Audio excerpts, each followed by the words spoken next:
So my name is Dr Lucy Hunn, and I'm a clinical psychologist within the Psychology in Schools team, and our team sits within the early intervention CAMS part of the service within NSFT. Lovely. And I'm Dr Emmi Gwaspari. I'm a principal clinical psychologist, and I also work in the Psychology in Schools team. Thanks, Emmi. And so today we're kind of thinking about kind of what you need to know as a parent or carer when thinking about childhood neurodiversity. And just to say, if you've been to one of our workshops before, we've now introduced a break about halfway through, kind of following feedback from people that have attended the workshops.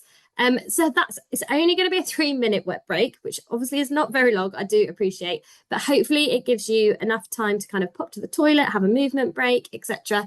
But we also just want to remind you to do whatever you need to do throughout the presentation in terms of what makes it easiest for you to be able to take the knowledge on board from today. So if that's moving around, we can't see you, have a keep moving. If you need to pause it and come back to it, you will get sent the recording. So just wanted to remind people to do what they need to do to be able to learn from today, but also know that there will be a 3-minute break coming up halfway through.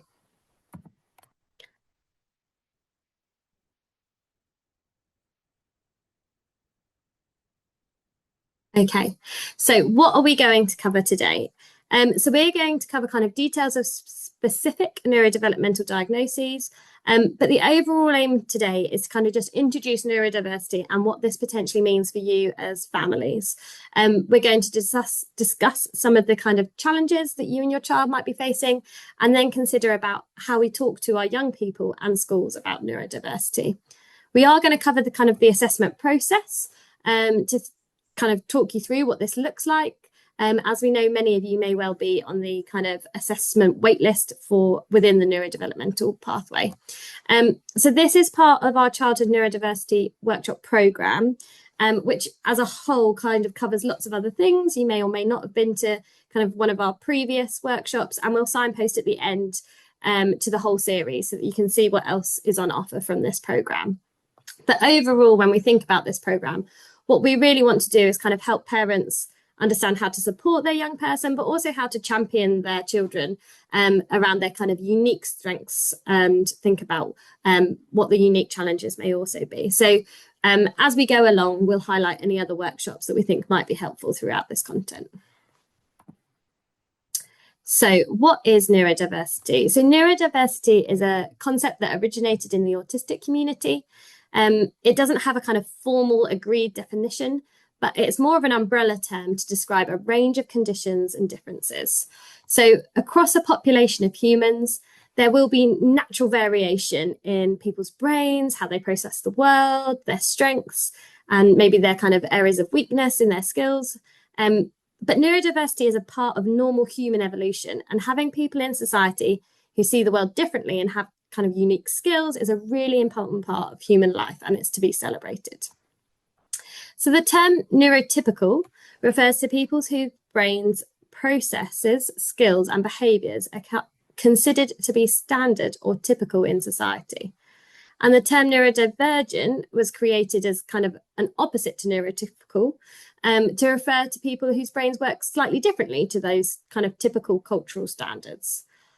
And neurodivergence includes conditions that people are born with, including autism, ADHD, Tourette's, learning disability, and learning disorders, including developmental language disorder, dyslexia, dysgraphia, and dyscalculia.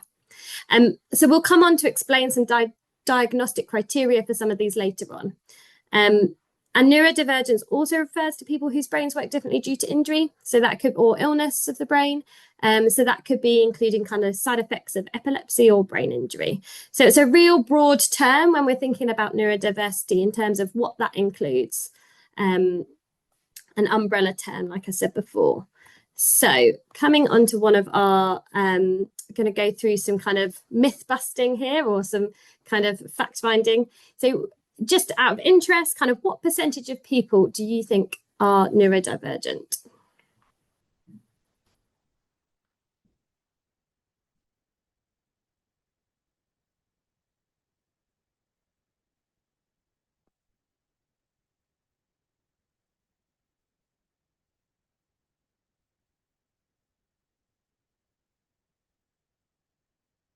Okay, I think we probably have responses from most people. Oh, sorry, I've lost my stick to slide. 1 second, let me see if I can get back to it. Emmy, have you got the slide from the last one? I can't seem to go back to that. Sorry, would help if I muted myself before speaking. Yeah, I have, but I haven't got the what people have said. Oh no, I can. Sorry, I've got it here. Sorry. So we've got 56% thought it was 15 to 20%. 22% of people thought it was 20 to 25%. 11% thought it was 10 to 15. Another 11% thought it was 5 to 10%. Thank you, Emmy. Oh, you've got it now.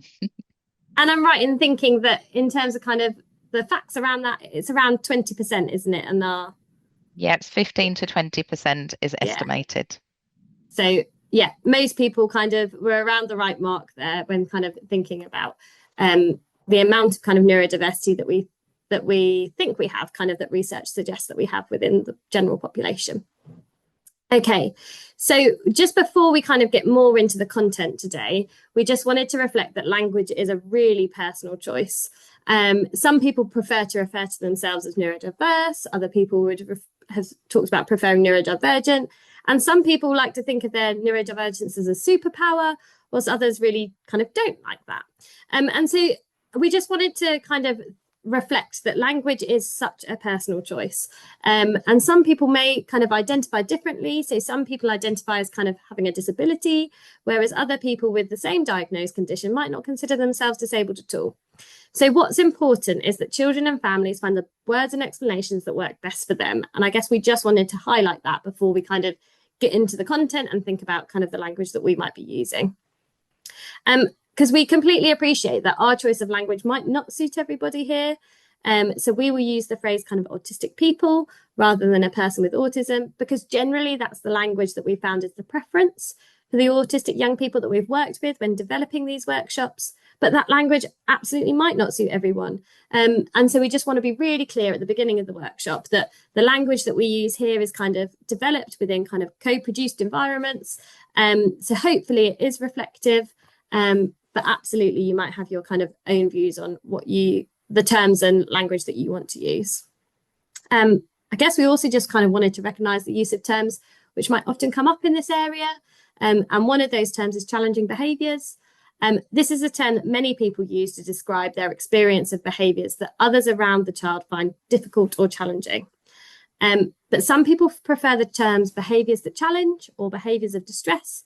And we know that this is often a personal choice. So there's a shift away from the use of challenging behaviours, as behaviours may not be challenging for the individual themselves, but actually kind of cause the challenges for the people around them. And this term, some people feel kind of puts that problem or difficulty within the child. But we also wanted to recognise that some people have reflected that actually behaviours of distress doesn't quite capture it all either, because some behaviours might not be related to distress. They could well be related to kind of excitement, and that those behaviours related to excitement might actually be kind of challenging or difficult for a carer. So we just wanted to reflect that this use of language is really personal. And when asking questions in the Slido, we just want you to use whichever terms fit with you when you're responding in the Slidos. Just think about what your preference is rather than kind of holding in mind the language that we're necessarily using. And we'd also we're kind of put neurodivergent community and sense of belonging on here. I guess we're just reflecting that our experience is that kind of neurodivergent young people really find value in being part of a community, particularly in our kind of rural Suffolk locality. And that some of this might be on social media or through websites or peer groups at school. But this connection can be really useful in supporting people who also identify as neurodivergent, kind of helping them to link up and form a sense of community and connection with one another. So, and giving that kind of sense of belonging and understanding from being part of that community. And I guess we're just mentioning it here because we think of kind of what people's language preferences are may well be influenced by some of that kind of finding their community and kind of identifying in a similar way. Okay, so what does neurodiversity mean to you? So if you could just use the Slido to kind of reflect here, what does neurodiversity mean to you? And they kind of your responses will pop up on the screen for us to kind of have a look at.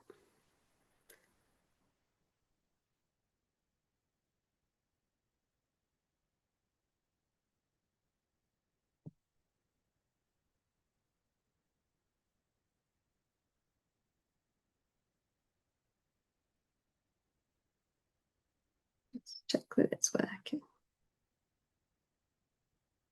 Seems to be taking a little while for some of the responses to come through. We had quite a few people typing, but it's now stopped. Yeah, it says there's no active polls. Here we go. It should be available to you again now.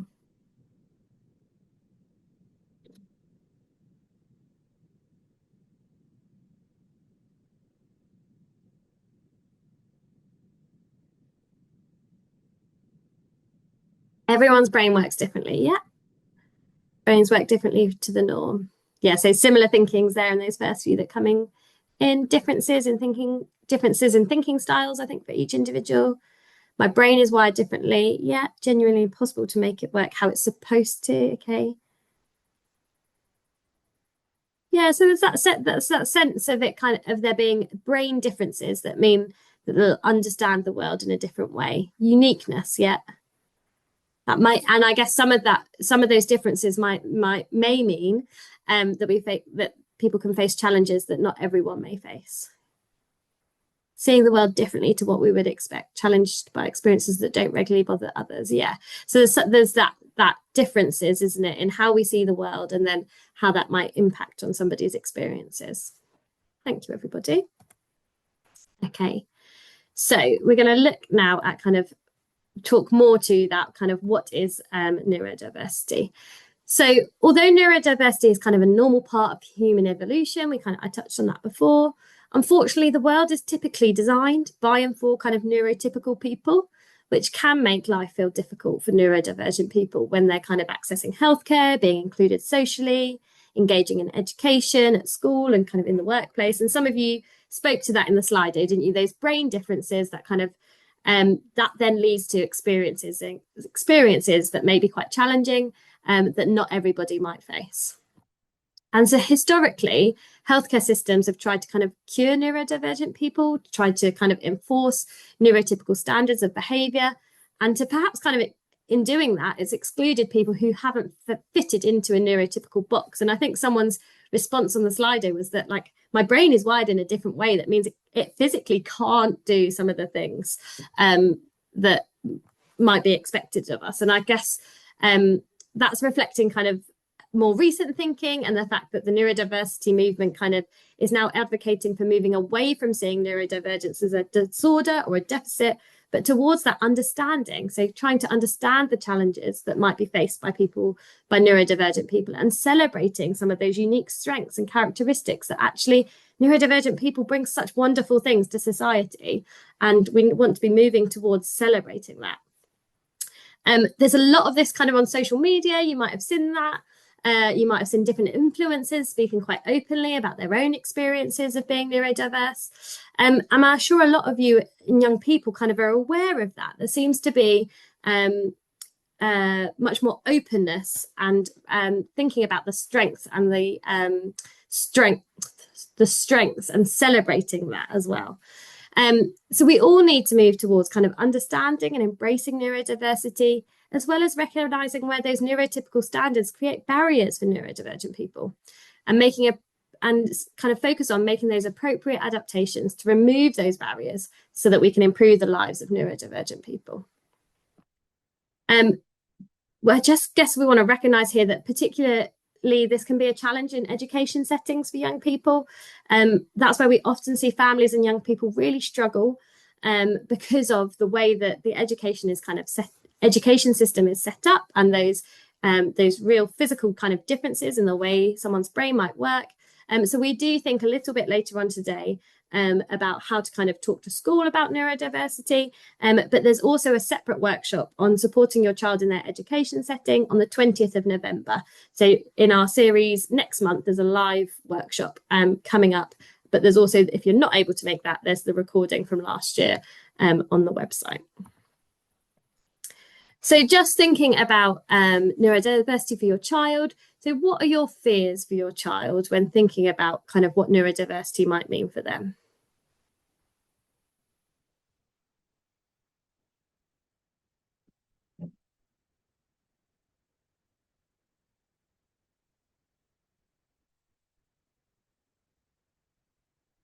Yeah, so those fears are kind of just what we talked about, that kind of lack of adequate support and understanding at school. They can't they can't reach their full potential as the support isn't there. Perhaps being seen as the naughty child in school or excluded from education, being labelled as a problem, the support not being there in school. There's a lot around support, isn't there? Just our children, neurodiverse children, just not getting the right support that they need for them to reach their full potential. Going to high school and the structure that primary school provides falling away. Yeah, some of that kind of, if you're kind of in a primary school that's really supportive and nurturing, moving away from some of that as you go into high school might feel like a worry. Worry, just generally feeling like they might be misunderstood. Okay, thank you, everybody. This is really helpful to kind of hear some of your concerns when thinking about kind of your child with, and I guess that really helps us think about kind of this parent workshop program as a whole, but also can help kind of guide us through the rest of the day. So thank you for sharing some of that. So we're now going to move on to think about specific neurodevelopmental diagnoses. As we thought this might be quite important to cover, but we know that many of you may already know kind of the information that we're about to cover. So apologies if this is the case. You can kind of not listen so intently, I suppose, if it's something that you already feel that you know. But for some people, this might be new knowledge. So we just wanted to kind of share some specifics around the following kind of diagnoses.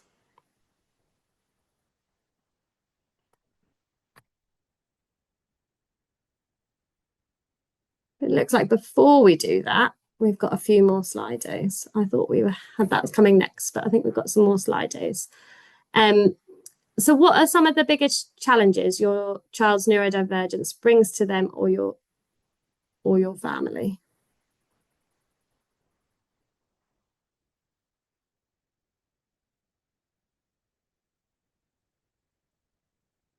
Emotion regulation, yeah, that's coming up a couple of times. And we know that kind of neurodiversity means that people's brains are wired in different ways. So the way they kind of regulate their emotions happens differently. Others understanding them. Struggling with attention, focus, organizing and planning. Yeah, there's really kind of cognitive tasks that our brain requires, that lots of tasks require our brain to do. Yeah, so we've got some more things about emotion regulation there, kind of controlling the anger, and then that leading to other feelings like shame and self-hatred. What have we got coming through? Some self-esteem. Struggling to do some things that they feel like other people can easily do. Yeah, absolutely. That feels really challenging. Finding ways to bond that maybe aren't the usual ways. So trying to having to be really creative when thinking about how to build that connection. Emotion regulation coming up again. And again, that idea that kind of school perhaps aren't understanding kind of the needs for your child or young person, and that leading to kind of more behavioural ways of managing. Okay, thank you, everybody. And what are your child's strengths? So we've just touched there on kind of what feels challenging, but what are your child's strengths? So I guess we talked about this at the beginning of the workshop, that overall we want to really kind of celebrate the strengths of our neurodiverse children. So yeah, what do you think of when you think of your child's strengths? Great at problem solving. Yeah, lovely. Sometimes they're able to kind of just really get somewhere that other people can't in a really great way. An amazing view of the world. Yeah, just that different perspective sometimes can be really refreshing. Resilient. Yeah, I often think that a lot of the neurodiverse young people I've worked with are just so resilient. It's incredible. Ability to deep dive into specific subjects, yet when they have their kind of special interests and all of the wonderful facts and things that they can retain, and just how passionate they can become about those certain topics is incredible, isn't it? Imaginative, excited, enthusiastic, hilarious, kind, curious. Yeah, lovely. What a beautiful description. They have a positive way of thinking about everything. Lovely. Really caring. They're able to really see through other people's masks, yeah, and work out what other people want. They're out of the box thinking, great imagination, creative, energetic, creative again, and kind. That creativeness is really coming out, isn't it? Lots of people saying that. A real photographic memory. Quite innocent to the world, yeah. Okay, lovely. Thank you, everybody, for sharing those wonderful strengths. It's really, yeah, really lovely to kind of hear all of that and to get a sense of these young people that we're thinking about today. Lovely. I shall take over from here then for a little while. I'm mindful we're going to give you lots of information at this point. So, and some of it, like Lucy says, you might already know about. So, please feel free to tune in as much as you want and as little as you want, whatever suits you. We're mindful that people come with a range of knowledge at this point. So we're going to start off going through some of the diagnoses, and we're going to start off with autism. And other terms you might have heard of might be autistic spectrum disorder, or ASD for short sometimes, or autism spectrum condition, so ASC. So people often throw those kind of terms around. And often, like Lucy was saying, people prefer to be called autistic as an identity rather than person with autism or a child with autism. As a young person once told us, they don't carry their autism around with them in a bag. It's totally part of who they are. So that's the language we'll be using this afternoon, like Lucy said this already. A diagnostic criteria for autism focuses on the 4 areas that you can see on this screen at the moment, but it's important to remember that each individual autistic child is unique. And you've already talked to that in the last slide, which was lovely to see. And we'll vary in which aspects of these 4 areas are strengths and challenges. So we'll start off with language and communication. So this might include a delay in developing language, speaking in maybe a formal or unusual way. They might repeat phrases they've sort of heard on the TV or somewhere else, and we call that echolalia. So, they may have difficulty understanding jokes and sarcasm. They might struggle initiating and sustaining conversations. You might be helping them out, kind of working out what to ask their friend next because they're not asking their friend something. And picking up on verbal or non-verbal communication or cues might also be something they might find difficult. So, such as picking up when the person they're speaking to isn't particularly interested anymore, and they might not kind of really realize that. Or they might not realize when it's time to let the other person speak either. So, but like we said, difficulties vary greatly among people. So, you might see differences within that. So, social and emotional understanding could include things like difficulties making and keeping friendships, difficulties with understanding your own and others' emotions, maybe particularly sort of subtle intentions. Or they might sometimes have unusual eye contact. They might not look at you at all, or they might stare at you somewhat, and that might feel a little bit uncomfortable. The other area is sort of flexibility of thought and behavior. So, and it might be that they have a tendency for rigidity in terms of their beliefs. Often people call it very black and white thinking. They might dislike change, so needing that real kind of routine and rigidity to that routine. Changes can sometimes be really difficult. They might have real obsessions about certain objects or topics. They may be great at kind of knowing everything there is to know about football or dinosaurs or, YouTubers. So they might kind of spend a lot of time talking about that one topic to you as well. And it's pretty impressive to say, but it might be quite hard because you might not share that interest with them. So repetitive gestures, that's sometimes called stimming, and it might be that and stimming happens for a variety of reasons.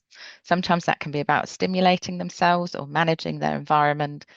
They might be jumping up and down, or if they're stressed, or they might be rocking, and they might have really restricted interests. So you might desperately want to try and engage them in something that you think they need to know about, but if they're not interested, that can be really, really tough. Many autistic people have differences in sensory processing, both in being over and undersensitive to sensory input. For example, disliking loud noises, or don't like silence, not liking the texture of clothing. I have a child who's autistic, and shoes are a nightmare sometimes. So, not sensitive about noises, but the shoes can be really difficult, or clothing. So, they may be all very different in terms of some of their sensory kind of needs. Um, so, when considering whether or not a young person meets criteria for an autism diagnosis, these behaviors and difficulties will have been there since early childhood and will impact on the young person's everyday functioning. So it causes a challenge of some kind. It's also important to share that these differences can be part of an autistic presentation, but they may be also better accounted for by something else or just a standalone difficulty. So, for example, many people have sensory difficulties or sensitivities, but they're not necessarily autistic. And people who are anxious or who have had difficult life experiences can become really inflexible in their thinking and behavior as a way of coping. So they're kind of starting to control lots of things and try and keep everything the same because everything feels really overwhelming. But that doesn't necessarily mean they're autistic. So I guess sometimes we can look at people having certain features, but not a whole diagnosis. So hopefully that is explored within an assessment, to kind of consider whether your child meets that diagnostic criteria. Now, at the bottom of this slide, and we will be sending the slides out after the workshop, there is a little link. Unfortunately, we don't have time to share the video today in this workshop, but if anybody's interested, it's of a 16-year-old girl called Rosie King talking about her experiences of being autistic and some common misconceptions about autism. So do have a look at it if you're interested when we send those slides out. Okay, now I'm going to move us on to some Slidos, and we're going to do some true or false kind of statements with you. So, true or false, autistic people don't like socializing.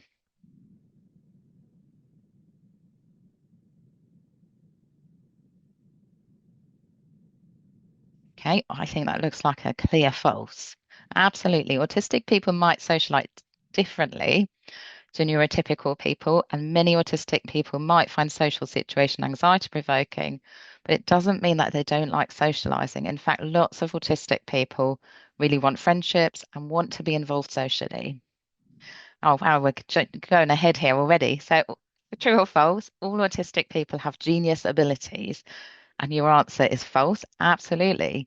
So if you think about very old-fashioned film now, Rain Man raised lots of awareness of autism, but also perpetuated a myth that all autistic people have genius, savant abilities, or superpowers like qualities. Every autistic person has different abilities and interests, just like neurotypical people have. But some autistic people have truly exceptional, intense special interests and abilities. Some people wrongly assume, though, that all autistic people are great at maths and science, for example, but that's not necessarily the case. Some autistic people find maths and science really difficult, and some may have strengths in more creative areas like arts and drama. So some of you were talking earlier in your Slido about just how amazingly creative some of your children are, which is wonderful. So I guess that kind of just highlights this point really nicely. Okay, next, true or false? Autistic people have empathy.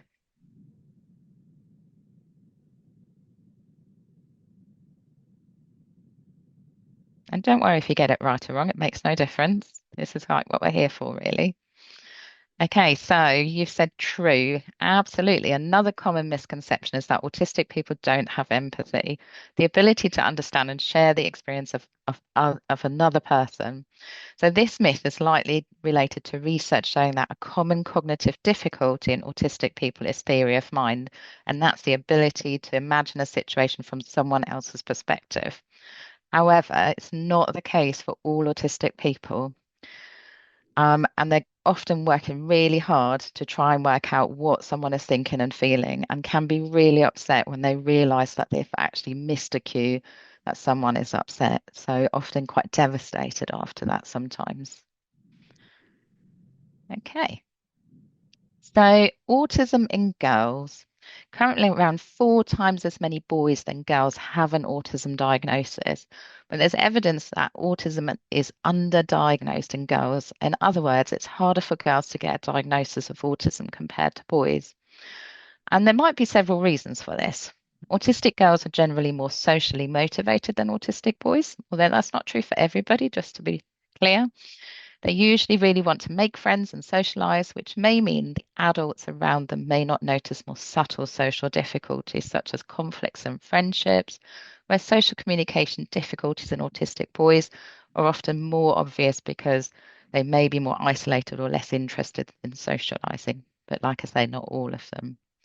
Masking is a term which refers to neurodivergent people trying to hide or cover up their difficulties. For example, trying really hard to learn social norms to try and fit in. Masking, we think, is more common in autistic girls than autistic boys, which can cause a significant amount of stress and anxiety for girls trying to cover up the fact they're really struggling, and can be really exhausting as well. However, whilst autistic people can mask, this is also part of typical human behavior. And people can mask for other reasons, such as feeling anxious, feeling uncomfortable in a situation, having different views. How often do we maybe not share some of our views?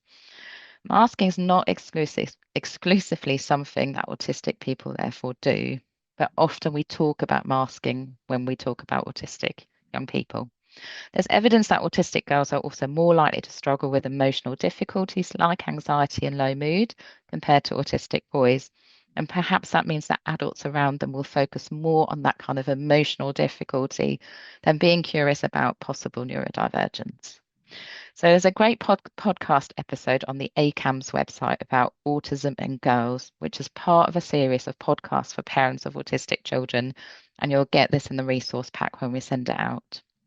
And there's a link on this slide just to remind you. Okay, now autism strengths. This is really important for us to think about because they really do have strengths. You highlighted that on your slide earlier. There's so many strengths as well. So autistic people being flexible in thought and behavior actually means less flexible, I should have said. I've said the wrong word then. Many autistic people have a strong sense of right and wrong, therefore, because they're really quite clear about things. So following rules and being extremely loyal to people they're close to. So, and that's an incredibly beautiful quality, in fairness. Autistic people often have fantastic attention to detail, perhaps noticing small details in their environment that others wouldn't notice, and being able to deeply focus on specific tasks or topics. Autistic people often have special interests or topics that they can learn in great detail about, perhaps with fantastic memory for certain facts. I can genuinely say I get quite jealous when my son talks about all the facts that he remembers about football, for example. So it's incredible sometimes. Okay, so that was a whistle-stop tour into autism. We're going to move us on to ADHD. So attention deficit hyperactivity disorder is what that stands for. And it's another neurodevelopmental condition which is characterized by persistent inattention and or hyperactivity and impulsivity. So you can see that in those lovely different segments on the screen, which is more excessive than would be expected for a child of that developmental stage. In terms of an assessment, we'd be looking to see if these difficulties impact on functioning and development and has been present in early childhood, so before the age of 12. Importantly, ADHD can only be diagnosed when these symptoms are present across different settings. So that's home and school or other kind of settings. So it has to be present across multiple settings in essence. So ADHD is characterized into 3 presentations in DSM-5. So that's a diagnostic manual. Predominantly inattentive and predominantly hyperactive and impulsive, and combined ADHD. So you have all of those different elements so that you can see in the pie chart. all put together. Symptom profiles of ADHD tend to change throughout development, with hyperactive or impulsive symptoms displayed commonly in early childhood and inattention and emotional ability becoming increasingly apparent in middle childhood and adolescence. So attention difficulties might look like difficulties concentrating, being seemingly forgetful, unable to remain on task, struggling to follow those instructions you're trying to give them, making seemingly careless mistakes. And we might get quite frustrated with our children around some of this. So hyperactivity might look like unable to sit still, constant fidgeting, always on the go, having a seemingly endless amount of energy and excessive talking. Although some of you named some of that as a real quality in your children earlier, so that's beautiful. Impulsivity might look like speaking before thinking, interrupting conversations, difficulties waiting their turn, risky behavior, which might show a lack of sense of danger, which might include running across that road without looking, climbing things that are really too high. And, so you might tend to worry a lot about your child when they're doing those things that you can kind of see are risky, but they're not really seeing it that way. About 5% of all children and young people could meet criteria for diagnosis of ADHD, but some studies that show that up to 20% of children struggle with traits of ADHD, so difficulties with attention, hyperactivity, and impulsivity, without meeting the criteria for a formal diagnosis. So that's about 1 in 5 children. And we have another video link here, which includes an interview with Mercury Music Prize and Brit Award nominee Loyal Kana. I sound like I've really set this person up, talking about his ADHD and the challenge he faced as a child, but also reflects on all the positive things ADHD brings to his life. And he now runs a cooking school in London for children with ADHD called Chili con Carne. I love that. That's really cool. Okay, we're going to move on to some more true or false statements. So ADHD doesn't exist. Some children are just naughty. I promise these are not my statements. I'm glad to see that all of you kind of feel that's false. And you might have heard lots of that narrative before, though, saying your child is just naughty. Some people have wrongly said that ADHD is just a label as an excuse for naughty or antisocial behavior, but scientific evidence shows that people with ADHD genuinely have differences in their brain structure, which affects their attention system and the reward system in their brain, which impacts on hyperactivity and impulsivity. So for children with ADHD with structural differences in their brain, that makes things like keeping still, waiting for things, not acting on impulse extremely difficult. They might wrongly be perceived as naughty, but this is not a conscious choice. In fact, it's incredibly difficult. So it's also important to recognize that our culture sets expectations for what is considered naughty. For example, in schools, there's an expectation for children to sit still and concentrate for long periods of time, to be organized and to remember things like homework, to not shout out or interrupt the teacher. For most children, those expectations are tough. But for children with ADHD, those expectations make school an incredibly difficult environment and often leave those children feeling frequently told off and criticized. And I would say that is probably also true for other neurodevelopmental disorders. So I think unless people kind of get to the point of understanding the real difficulty, I think there is a lot of kind of criticism and expectation placed on our young people to do things in a certain way. Okay, another true or false statement. Children with ADHD can concentrate on some things. This is a very knowledgeable bunch, Lucy, this afternoon. Okay, absolutely true. People often think that having ADHD means you can't pay attention at all, which so isn't true. As I mentioned, not all children with ADHD have attention problems, as you can meet diagnostic criteria with just the hyperactive and impulsive symptoms. Also, even children with ADHD who do struggle with attention may actually be fantastic at concentrating and paying attention to specific things, like a hobby they're interested in or a project they're doing. In fact, some children with ADHD may concentrate too much on one thing, forgetting all about the other things they need to do. So, for example, a child with ADHD may say they're going to their room to get ready for school, come across something they really enjoy in their room, like a good book or something, and get totally engrossed in reading the story, completely forgetting that they were meant to be getting ready for school and are therefore late for school. So, a very simple example, but I'm sure you can think of some other ones yourselves. Okay, so next, true or false? ADHD only affects boys. We've already given you the answer, really. Absolutely. So while evidence shows that boys are 3 times more likely to be diagnosed with ADHD, girls definitely can be diagnosed with ADHD, and it's likely underdiagnosed in girls. Interestingly, girls are more likely to be diagnosed with inattentive type of ADHD. Okay. Let's think about some ADHD strengths. Some of you have already mentioned some of those earlier. Living with ADHD can give children and teenagers a unique view on life, being able to come up with creative, inventive ideas or problem solving. So some of those lovely qualities you described earlier. Having ADHD can make young people more courageous and taking positive risks. So it's not all awful risks. It can also be really positive risk taking. Trying new things or taking brave chances that maybe we wouldn't. People with ADHD are often spontaneous, which can be so fun for others to be around. Children with ADHD might be great at on the spot coming up with fun game for them and their friends to play. And as I mentioned earlier, many people with ADHD can actually be super focused on things they're interested in, called hyperfocus. And of course, many people with ADHD are energetic, full of energy and passion for things in life. So, and that can be maybe exhausting as a parent, but also equally very cool. Okay, we'll move us on to learning disabilities.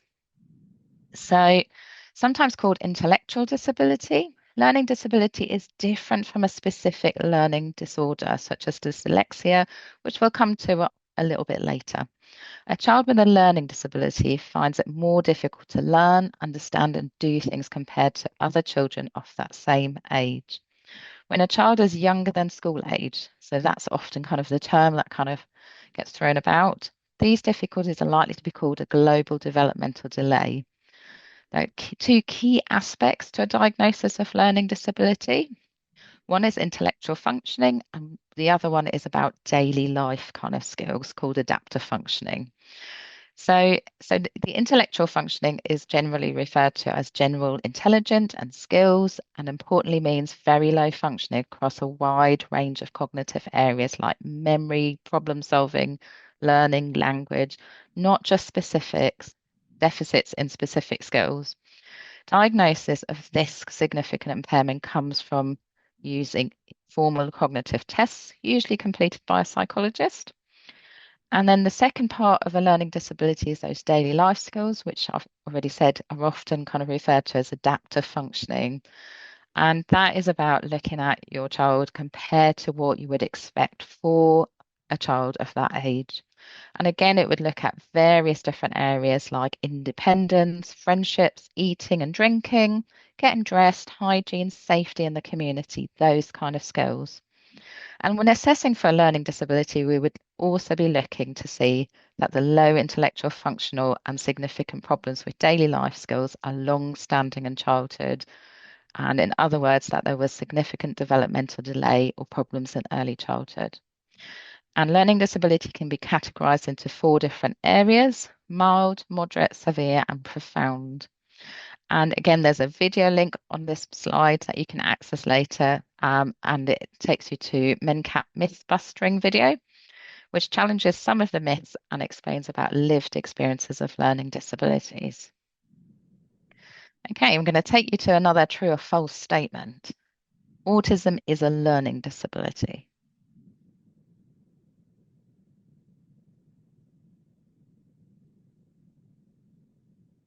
Slightly less certainty here, okay, and I can probably guess why we might be a little bit less certain on this one. So it is false. The term learning disability can be confusing, and the wording of the label has changed over the years, but a learning disability is a specific diagnosis for low intellectual functioning and significant difficulties with daily life skills. However, some people with learning disabilities may also be autistic, but not everyone.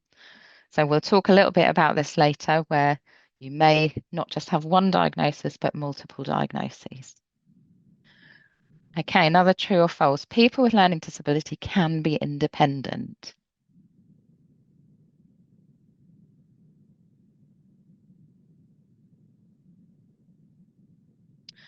Okay, wonderful. Okay, so the consensus is true, which is true. Although people with learning disabilities, I'll get my tongue back in.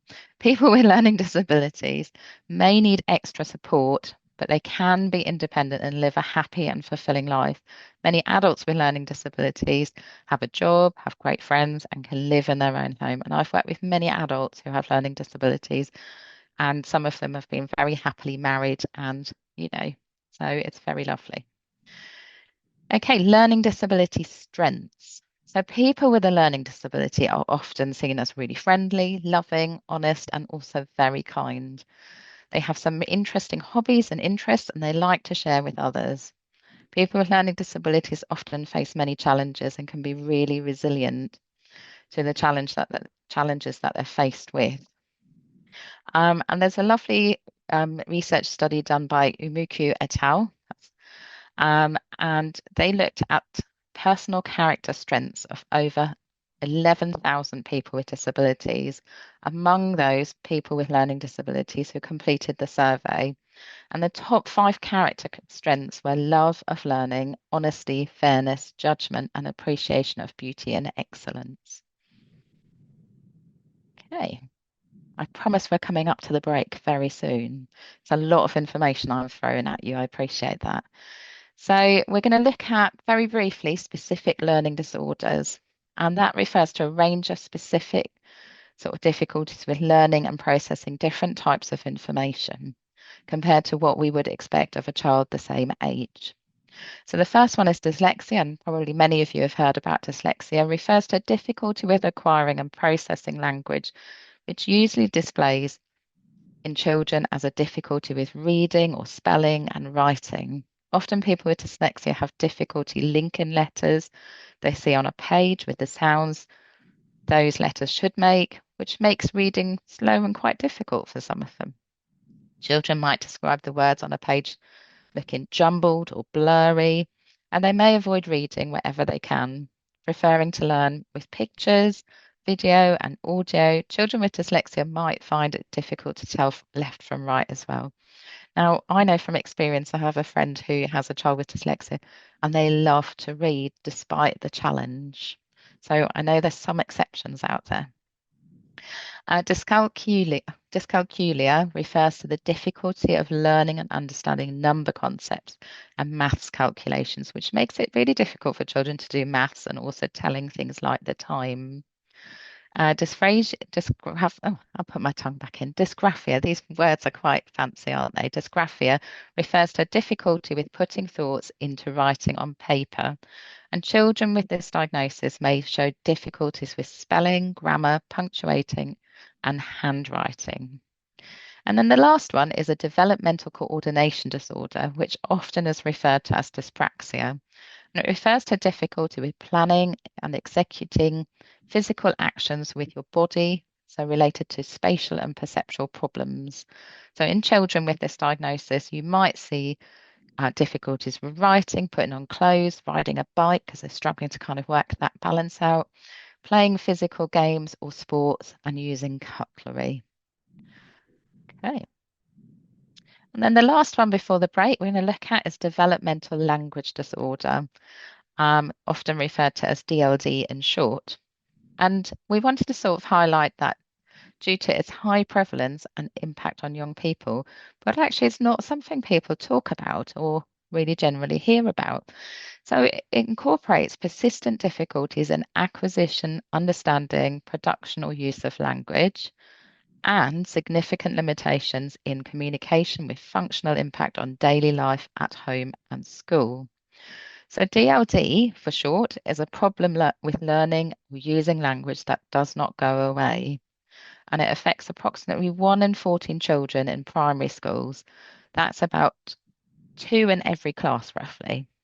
So the prevalence of DLD is actually greater than autism, ADHD, and learning disability, but less well known, which can be really tricky for young people and their families when they receive this diagnosis. And it emerges in early childhood but persists into adulthood. And it's sometimes described as an invisible disability because it's also isn't always obvious. So sometimes a young person, most obvious difficulties might be with attention and listening or processing, behavior, learning, literacy, friendships, or emotional well-being.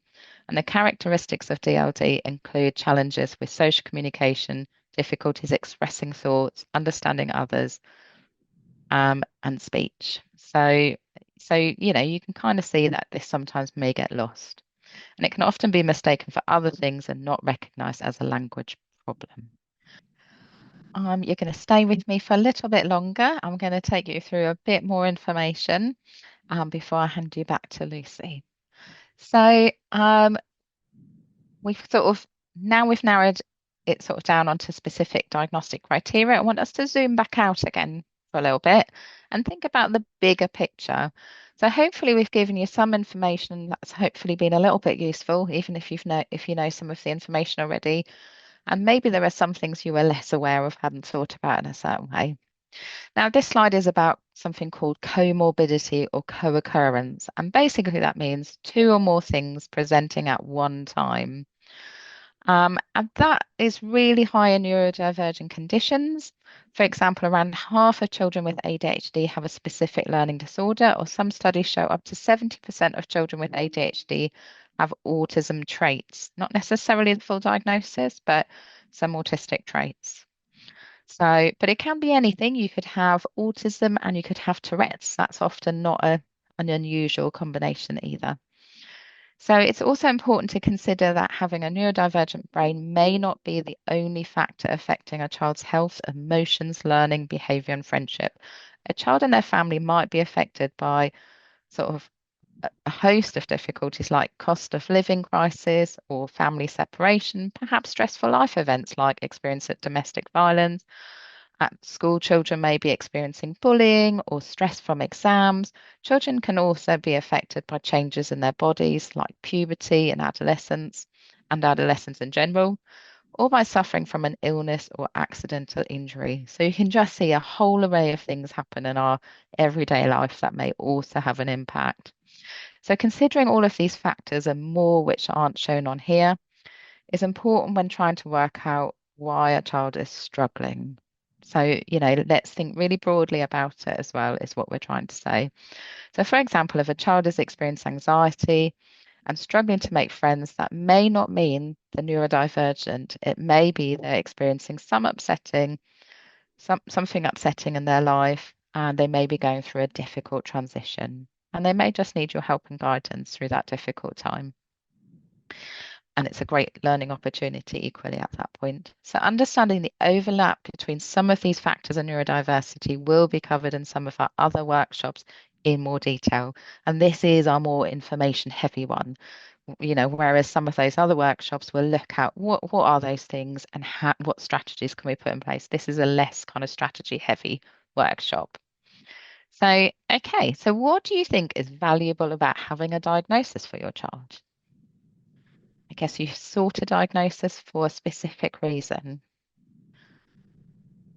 So whether you're post-diagnosis or waiting for that assessment at this point, you would have decided there's a value in it, just like I did for my child. Okay, to access additional support, enable support for them, understanding, absolutely. And understanding for others, but also for your child, maybe. He'll get more help than he deserves. Okay, yeah, that he deserves. Professional label rather than people labeling my child for me. Okay, that's an interesting one. More understanding within schools, their needs being met, understanding on how to support them, school support. So there's a real theme about school support here, and a bit of a theme around understanding and enabling understanding and the right support. Yeah, okay. Okay. Yeah, so definitely about support and school particularly. So when we talk about neurodiversity in childhood, we're not talking just about young people who fit into the diagnostic criteria, but about a broader range of neurodivergent young people whose brains work differently, who have unique strengths and find some aspects of life really challenging. So what's important, however, is that only a small minority of people will have difficulties and traits that fit diagnostic criteria for certain diagnoses. But actually, other people who have traits but don't meet the diagnostic criteria will still significantly struggle with some aspects of life and could really benefit from support. So even if your child doesn't get that diagnosis, don't underestimate that actually the support needs may still be there. Autistic people are sometimes described as having a spiky profile, for example, meaning that they can be really skilled in one area and need lots of support in another area. So each day could also be different, and the level of support someone needs may change as a result. Because of that spiky profile, we should not underestimate people's skills and abilities, or conversely expect them to perform well in all areas or all the time. It's important to ask the person how they would like to be supported each time. Now we've talked about the spiky profile in children who are autistic, but we have also seen spiky profiles in children who are diagnosed with ADHD, for example. So it's really important to think about, the day and their profile. Okay, so accessing support for your child for their education, healthcare, or needs in the home is not reliant on a neurodevelopmental diagnosis. I know it might feel otherwise in reality for some of you. Support is available from various sources. Schools can access consultation with specialist teachers and mental health professionals for advice on supporting children, regardless of whether or not they have a diagnosis. And adaptations in the classroom can be made regardless of diagnosis. But we recognise that it can be a real challenge for families, as not all schools work on this needs basis at the moment. So instead, supporting the child by focusing on their needs, what is impacting them, so adjustments are made to help a child thrive regardless of a diagnosis. This means that rather than feeling your hands are tied whilst waiting to hear back from a service, you can go ahead and advocate for your child. So given the needs that are present. So it kind of feels like we become their biggest advocate. And so adaptations such as reasonable adjustments, that's the term often used, in the school environment and classroom can be made regardless of a diagnosis. Instead, supporting the child by focusing on their needs, what is impacting them, so adjustments are made to help a child thrive regardless of that. You can use the link on the slide for more information about reasonable adjustments. So there's a government website about reasonable adjustments. We might have to send that out because I can't see it on the slide, Lucy. So the definition is reasonable adjustments are changes that organisations such as schools and people providing services must make if someone's disability puts them at a disadvantage compared to others who are not in that situation. It means schools have legal obligations under the Equality Act to support pupils who are disabled with reasonable adjustments, making sure they can benefit from what the school offers in the same way as other pupils. Okay, so talking to children about neurodiversity, this can be a really tough one, can't it? Some of you might find this easier than others. So how can you talk to your child or maybe their siblings about neurodiversity? Many of you will have already spoken with your child about potential neurodiversity if you're waiting for that assessment or you're going through that assessment process at the minute, but you may find one of these resources really helpful in doing so. So the Umbrella Gang is a comic created by the ADHD Foundation about a fantastic group of neurodivergent children, helping other children understand neurodiversity and supporting neurodivergent friends with the challenges they face. You can access it for free on the link that's attached here that we'll be sending out. There's also some news round videos about what is neurodiversity. The National Autistic Society have published a video with lovely animated video on what autism is, great for sharing with children and their siblings to help explain what a diagnosis means and what life is like for autistic children. And then we've attached a few other kind of resources on this page to help you think about talking to your children about neurodiversity, which you might want to have a little look at. Okay, so what about talking to school about neurodiversity? We know that attending school can be really difficult for some children with neurodiversity. For those of you whose children are in school, which we recognise is not all of you, we would encourage you to be that child's champion. So we've already talked to that a little bit, being the advocate, the champion when speaking with school staff, whether teacher, head of year, school SENCO or pastoral team. So remember, it's helpful to share your children's positive and unique strengths with the school, as well as supporting their challenges. So don't just focus on the challenges, also say this is what they're great at. It's important to remember that schools can access consultation and support from those services we've talked about. So special education services or mental health services for children in school, regardless of a diagnosis. There's a thing called Learning About Neurodiversity in Schools called LEANS, which is a free curriculum for mainstream primary schools to introduce children aged 8 to 11 years to the concept of neurodiversity. It's been developed by a neurodiverse team of experienced researchers and educators led by the Salveson Mind Room Research Centre at the University of Edinburgh. And LEAMS aims to create a better informed, more accepting school community, which makes school a more positive experience for everyone. It has been piloted in 4 Scottish primary schools and evaluated by researchers at the University of Edinburgh. And the resource has been designed to increase knowledge and acceptance among all pupils, which can have positive effects on well-being, mental health, and reducing stigma, and is guided by 3 key goals. So that might be worth sharing with your school provider as well. And I have shared all the information I'm going to share with you for the afternoon. I'm going to hand over to the lovely Lucy. Thanks, Emmi. So we're going to just spend a few minutes kind of talking through the assessment process for autism and ADHD in Suffolk over the next few slides. So I'm aware that kind of many of you may well be on the wait list or may have already received a diagnosis, but we just kind of wanted to think about as we've talked about all of those different diagnoses today, we just want to share some kind of key information about pursuing these assessments for your child if you feel that that might be helpful.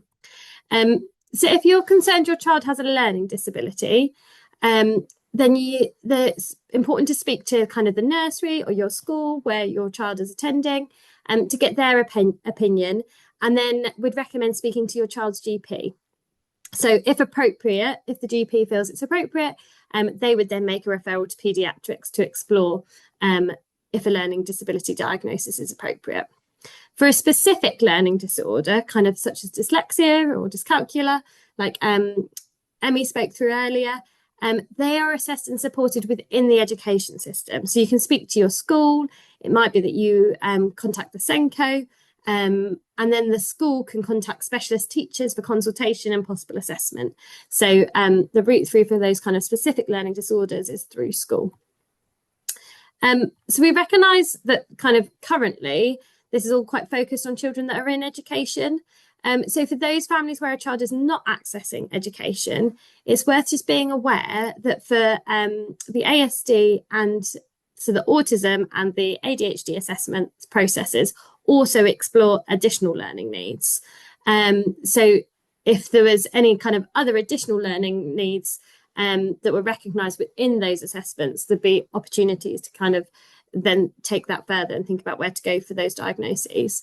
And you can also contact SENDIAS, so Suffolk SENDIAS for further advice, which we will share with you in the resources at the end shortly. So we're now going to specifically think about the ADHD, and then we'll think about the autism assessment pathways within NSFT. So the ADHD team carefully review the information to see if a neurodevelopmental assessment for ADHD is required. So this may be for either ADHD, autism, or it could be for both. If it is thought that your child may have ADHD, they will then send some screening questionnaires. So they will need to be completed by people who know the child or young person well across multiple settings. So often the parents complete some, schools complete some, or if they're in a different setting, whoever's in that different setting that knows your child well would be asked to complete those questionnaires. So then once those questionnaires are back, the ADHD team will kind of look through, there'll be kind of advise you and the lead professional, whoever that might be, kind of on the referral. So that could be anybody that knows the child well. Like I said, that might be someone in school. They will advise both of those people of the outcome of the pre-assessment screening. So they will send out a letter to yourself as kind of parent and carer, as well as the lead professional, advising on the outcome of that screening. If they decide that your child or young person does not require assessment, they will make recommendations in response to the needs that you've identified in that. Because obviously you'll have only done kind of a referral if you've identified that your young person has needs. So then they will think about how could those needs be supported if they're not going to go forward and have an assessment for ADHD. So those young people who they identify as having moderate to severe symptoms, they will then get added to the assessment waitlist for that ADHD assessment. So a neurodevelopmental assessment is quite a complex process. So that actual assessment may involve several different steps depending on the needs of the young person. So there'll often be kind of an initial appointment, which will be offered by the specialist nurse. And then that may result in kind of offering another diagnostic appointment with consideration of kind of treatment, if that's necessary, or discharge with kind of recommendations for what further support might be needed. So hopefully that gives kind of a bit of a snapshot of what it might look like to be going through the kind of the ADHD assessment process. Just gives you a bit of an idea of kind of what to expect if that's something that you're waiting.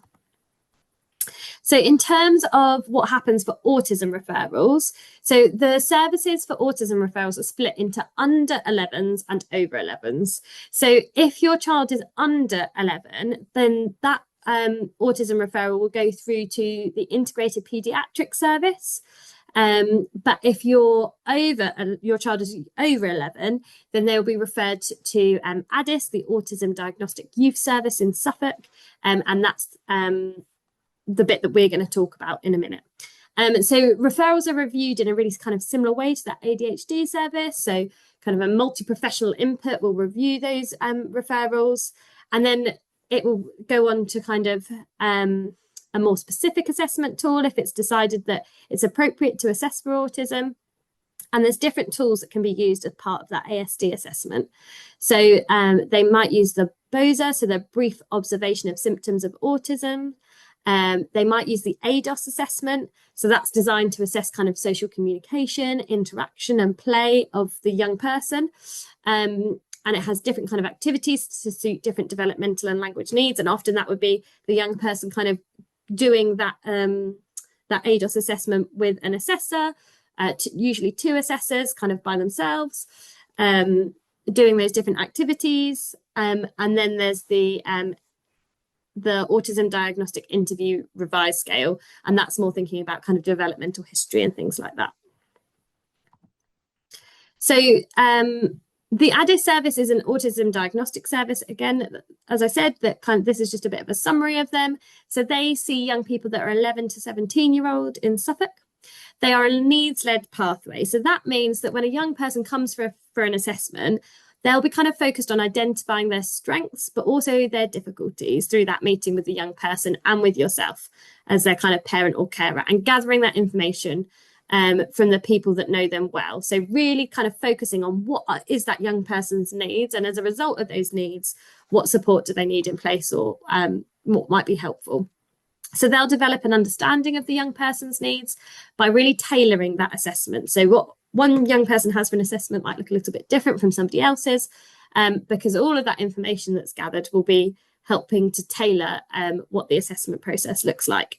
And the under 11s pathway through paediatrics will have a slightly different approach. So the following areas may be considered as part of the assessment. So intellectual ability and learning style, academic skills, speech and language and communication, fine and gross motor skills, adaptive behaviour, kind of this, including those kind of self-help skills, mental and emotional help, mental and emotional health, not help, physical health and nutrition, sensory sensitivities, behaviour liking to affect day-to-day functioning and social participation and socialization skills. So those autism assessments kind of cover a whole variety of different areas. And you'll kind of expect to kind of talk through those different areas within that autism assessment. I'm aware that the ADIS team are unable to kind of update at the moment on individual waiting times, but they are absolutely doing everything they can to be kind of working on reducing that wait list for an assessment. So after an autism assessment, if a young person is given a diagnosis of autism, they will then be invited to a post-diagnostic appointment. So this is kind of optional within the ADIS service. And I think within paediatrics, that's also optional, Emmi, I believe, at the moment. But yeah, so that a post-diagnostic appointment would kind of talk through what the team's thoughts are and then think about what that diagnosis might mean for your young person.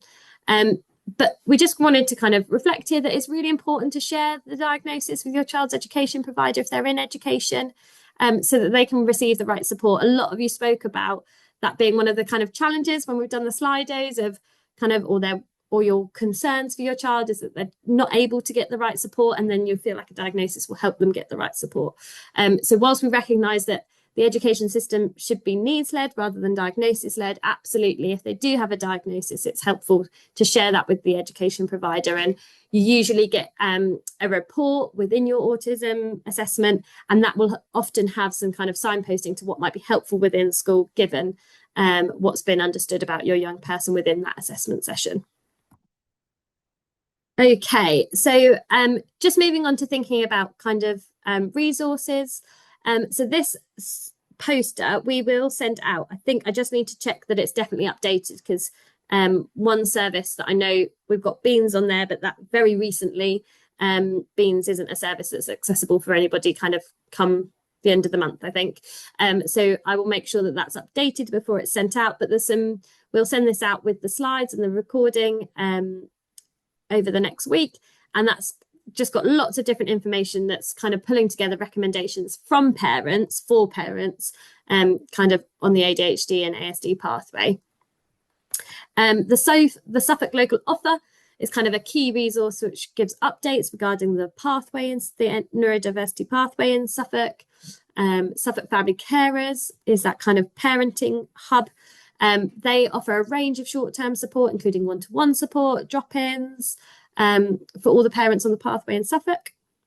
There's the Suffolk Parent Hub that has a host of information on it, including links to access parent programmes like the Solihull programme, and lots of signposting on there. Pact, again, is another brilliant resource. It's a parent carer network in Suffolk.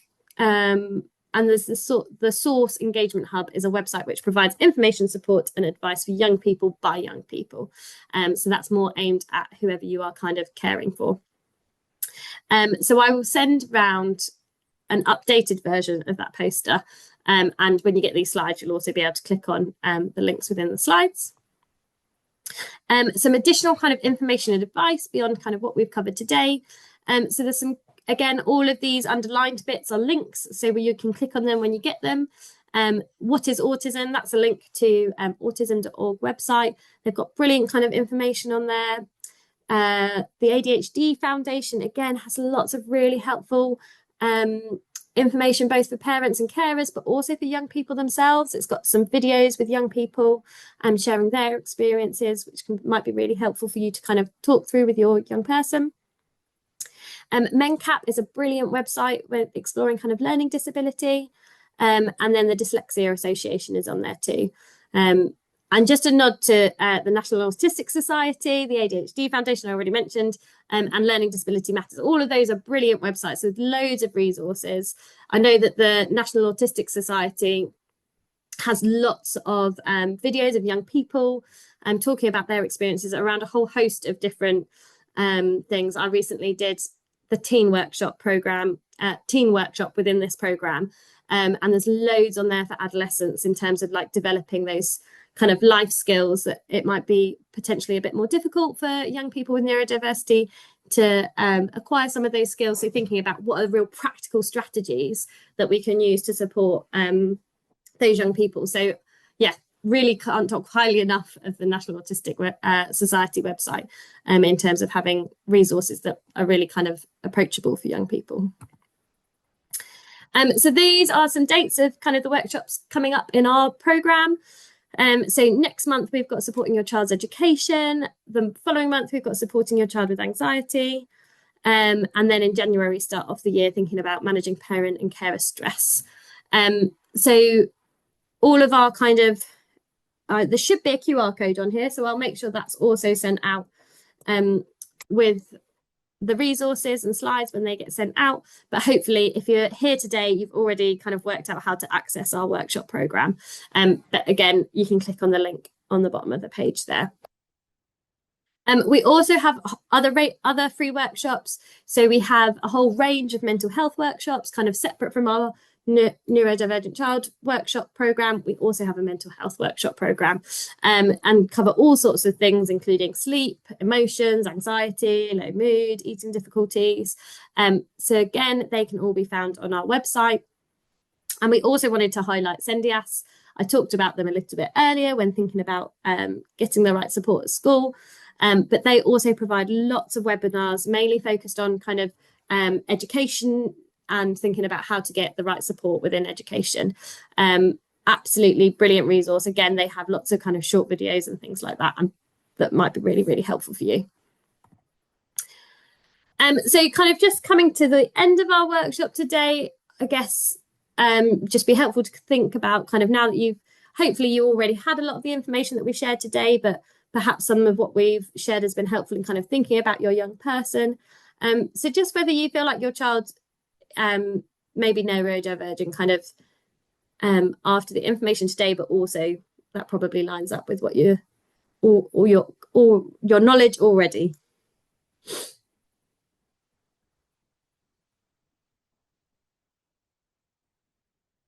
Okay, thank you to those of you that responded. Feels like there's quite a lot of clarity. Okay, so some people still feeling a bit unsure. Absolutely. Perhaps particularly if you're kind of still awaiting that assessment and feeling like, oh, some of was spoken about today has resonated, but there's other bits that maybe feel less clear. And that is what the kind of assessment process is for. Thank you for sharing that. And we also just wondered kind of, do you consider yourself to be neurodivergent? We've had feedback from other parents kind of on previous workshops that they themselves are neurodivergent, and I guess coming to something like today where we've really talked about some of what that diagnostic criteria looks like, it might kind of leave you kind of thinking yourself, oh, perhaps I might also be neurodivergent. That's really helpful. Thank you, everybody. So just going back to that initial question that we asked, so how would you rate your knowledge of childhood neurodiversity? So I think there was quite a lot of knowledge in the room prior to us starting. Sometimes we kind of have much less knowledge at the beginning, and then hopefully you look to get more towards the end. But I think there was quite a lot when we started. Great, thank you, everybody. So just kind of overall, so now just moving on to getting some feedback on the workshop. So have you found the workshop helpful? If you haven't, there will be absolutely a chance to give kind of more specific feedback, because we really utilise feedback in our team in guiding kind of what we create in the future. But brilliant to hear that people have found it helpful. What 2 key things will you take away from this workshop? You can put one if you want one. But yeah, what have you found today that's been like, oh, it's been really helpful to hear that, to know that, to see what other parents were feeling perhaps. What is it that you will take away from today? Yeah, there is support out there, and absolutely we'll get the resources sent out as well, because that's helpful in terms of hopefully finding some of that support. Keep doing what you're doing, absolutely, and try and get school to engage more. Yeah, I will send around that document around what the role of school is. Information on leans, some of the resources, reasonable adjustments. If my son doesn't get a diagnosis, absolutely, your son still has needs, whether they have that diagnosis or not. So absolutely, school should be doing what they can to support those needs. Yeah, some of the other symptoms that perhaps you didn't initially consider, absolutely. Pathway to diagnosis, and asking for help at school. Yeah. Coexisting conditions and a bit about the assessment process. You're going to look through the resources. Positive strengths of being neurodiverse. Yeah.